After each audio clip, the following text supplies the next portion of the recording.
आज की कहानी है थप्पड़। शादीशुदा लोगों के लिए बड़ी सीख। चटाक चटाक घर का दरवाज़ा खुलते ही अजय ने अपनी पत्नी रमा के गालों पर जोरदार 2 थप्पड़ मारा। अचानक पड़े थप्पड़ से रमा जमीन पर नीचे गिर गई। ये देखकर पास रमा की 2 साल की बेटी उसे पकड़कर रोने लगी। रमा ने गालों पर हाथ रखते हुए कहा, अजय ऐसा क्या किया मैंने? फिर अजय ने दांत पीसते हुए गुस्से में कहा, रमा तुम्हें मैंने मना किया था ना कि तुम पार्टी में किसी के सामने अपना मुंह नहीं खोलोगी, किसी से भी बात नहीं करोगी। जाहिर गवार कहीं की जरा भी शर्म नहीं आती तुम्हें।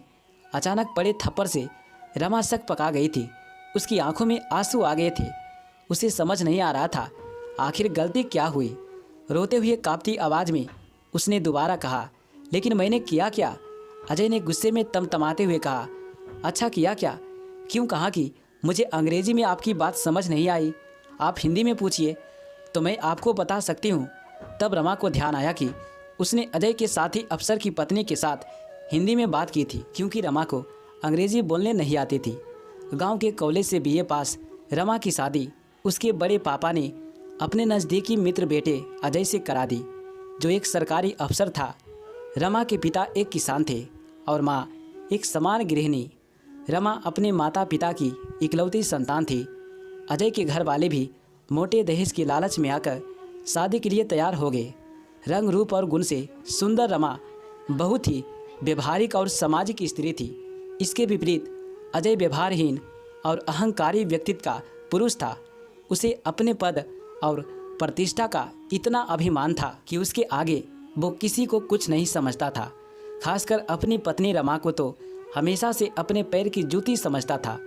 उसके लिए पत्नी का मतलब ही सिर्फ उसकी शारीरिक ज़रूरतों को पूरा करना और घर में दबा कर रखना था। 3 साल की शादी में ऐसा कोई दिन नहीं था जब अजय ने रमा को उसके पढ़ाई और नौकरी पेशा ना होने पर तंज ना कासा हो या उसके साथ हिंसा ना की हो। बात बात पर रमा को थप्पड़ मारना तो उसके लिए आम बात थी। रोज़ रोज़ की मारपीट से रमा परेशान हो चुकी थी, लेकिन आज उसने तय किया कि वो अब चुप नहीं रहेगी। उसने खुद को संभालते हुए आंखों से बहते आंसुओं को पोंछते हुए अजय से कहा, हाँ मुझे नहीं आती शर्म इस बात को स्वीकारने में कि मुझे फराटेदार अंग्रेजी बोलनी नहीं आती, लेकिन इस वजह से मेरा कोई वजूद नहीं, इस बात को भी मैं नहीं मानती।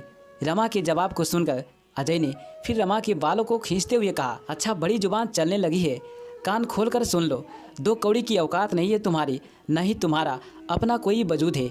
जिस दिन मैंने तुझे छोड़ दिया ना, उस दिन लोगों के घर जा जाकर नौकरानियों की तरह झूठे बर्तन धोलोगी और झाड़ू पोछा करोगी, तब जाकर मुश्किल से पेट भर पाओगी।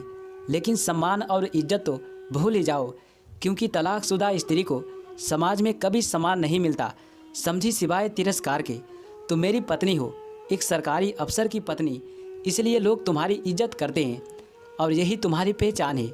2 साल की बेटी को गोद में लेकर रमा ने कहा, ओह तो मैं पिछले 3 सालों से धोखे में थी कि तुम मुझसे प्यार करते हो और एक ना एक दिन तुम मेरे प्यार को समझोगे और मैं तुम्हें अपने प्यार से बदल दूंगी, क्योंकि पति पत्नी मिलकर एक दूसरे के पूरक बनते हैं। लेकिन मैं गलत थी। मुझे क्या पता था कि प्रतिस्पर्धा पति पत्नी में भी होती है। ठीक है अजय, मैं जा रही हूँ हमेशा हमेशा के लिए तुम्हारी ज़िंदगी से। अब तुम अपने स्टैंड की दूसरी पत्नी ले आना अपने लिए, मैं तलाक पेपर भेज दूंगी, कहकर रमा वापस अपने गांव अपने माता पिता के पास चले गई। विकट परिस्थितियों में भी रमा ने कभी हार नहीं मानी। समाज के ताने उलाहने सहती रमा अब सामाजिक कार्यों में जुट गई और अपने दर्द को कलम की सहायता से डायरी के पन्नों में समेटने लगी। लेकिन कहते हैं ना कि सूरज की तेज रोशनी को काले घनेर बादल भी नहीं ढक सकते, उसी प्रकार रमा की प्रतिभा भी कब तक समाज से छिपी रह सकती थी। रमा को भी प्रसिद्धि मिली पूरे 20 साल बाद। अथक कड़े परिश्रम के बाद आज जब रमा और अजय का आमना सामना हुआ तो पुरानी सारी कड़वी बातें याद आ गई। भीड़ से पूरा सभागृह तालियों से गूंज रहा था। आज रमा की उपलब्धियों के सम्मान में आज उसे महामहिष राष्ट्रपति के समाज में महिला के सामाजिक सुधार एवं उनके लिए स्वरोजगार पैदा करने के साथ साथ घरेलू हिंसा की शिकार महिलाओं को न्याय दिलाने एवं उनकी शिक्षा के लिए जागृत करने के लिए पुरस्कार मिलना था। हिंदी में सबसे मिलजुल कर बात करती भीड़ में आज अजय भी हाथ बांधे पीछे लाइन में खड़ा हुआ था। नजरें झुकाए अजय को आज समझ में नहीं आ रहा था कि जिसे वो गवार समझता था, दरअसल वो तो बहुमुखी प्रतिभा की धनी थी। रमा आज समाज में प्रसिद्ध लेखिका और समाज सुधारक थी, जिसका सब सम्मान करते थे। आज उसे आगे बढ़कर बधाई देने में भी संकोच हो रहा था। तभी एक पत्रकार आगे बढ़कर रमा से अंग्रेजी में सवाल पूछा। रमा ने आज फिर हाथ जोड़कर कहा, महोदय कृपया अपना प्रश्न हिंदी में पूछे, मुझे अंग्रेजी नहीं आती। तब पत्रकार ने कहा, जी माफ़ी चाहूँगा, मैं अपना सवाल हिंदी में पूछता हूँ। मैडम, आपके मन में सामाजिक सेवा का ख्याल कैसे आया? अपनी सफलता का श्रेय आप किसे देना चाहेंगे? आज जहाँ लोग इंग्लिश मीडियम में अपने बच्चों को पढ़ा रहे हैं, बात कर रहे हैं, वहाँ आप हिंदी में लिखती हैं। क्या आपको कभी असफलता का डर नहीं लगा? तब रमा ने कहा, जी नहीं, मुझे हिंदी बोलने लिखने में शर्म नहीं आती। और जैसा कि हम सब जानते हैं कि परिस्थितियों से बड़ा गुरु कोई नहीं होता। कठिन परिस्थितियाँ हमें मजबूत बनाती है। इसलिए आज मैं उस व्यक्ति का दिल से आभार व्यक्त करना चाहती हूँ, जिसने मुझे अपने जीवन और घर से मुक्त कर मेरे स्वाभिमान को जगाया। वो व्यक्ति मेरे जीवन के ऐसे गुरु हैं जिनके दिए घावों ने मेरे अंदर दबे आत्मविश्वास और आत्मसम्मान को जीवन में नई दिशा एवं कुछ गुजरने के जुनून को जगाया। जिन्होंने मुझे अपने सामाजिक रिश्ते से आज़ाद करके बाहर समाज में आकर सांस लेने का और समाज के लिए कुछ करने का मौका दिया। बेशक आशीर्वाद और साथ मेरे माता पिता का मुझे मिला, लेकिन परिस्थितियों का ठोकर उसी व्यक्ति से मिला। इसलिए मैं उनका आपके माध्यम से धन्यवाद करती हूँ। साथ ही हर महिला पुरुष से कहना चाहूँगी कि हमारी सफलता में हमारी भाषा कभी बाधक नहीं बन सकती। और हिंदी तो हम सभी भारतीय वासियों के लिए दिल की भाषा है। सफलता के लिए बस सच्ची लगन और जुनून की ज़रूरत होती है। थोड़ी देर बाद मौका मिलते ही रमा को अकेला देखकर अजय उसके सामने आकर खड़ा हो गया और उसने कहा, रमा अपनी गुड़िया कैसी है? अब तो बड़ी हो गई होगी।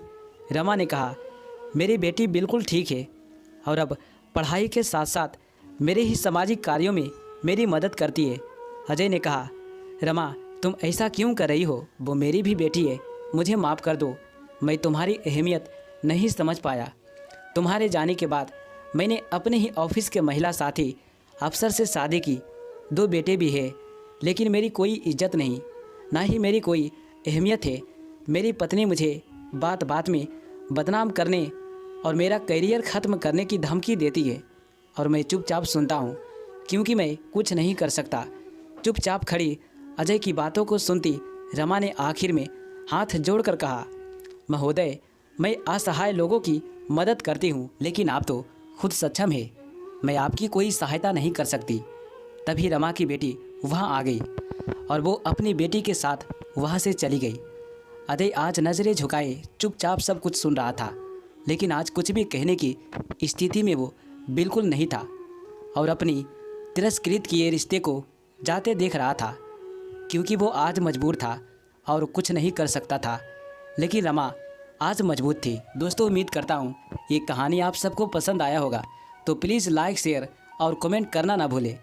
कहानी का उपदेश सिर्फ इतना है कि हम सब अक्सर कहते हैं कि ऐसा सिर्फ कहानियों में हो सकता है, लेकिन हम ये भूल जाते हैं कि कहानियाँ तभी बनती है जब ऐसी घटनाएं होती है। उन घटनाओं से प्रेरित होकर ही कहानियाँ लिखी जाती है।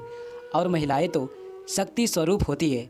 अगर वो कुछ करने की ठान ले तो फिर कोई शक्ति उन्हें कभी हरा नहीं सकती।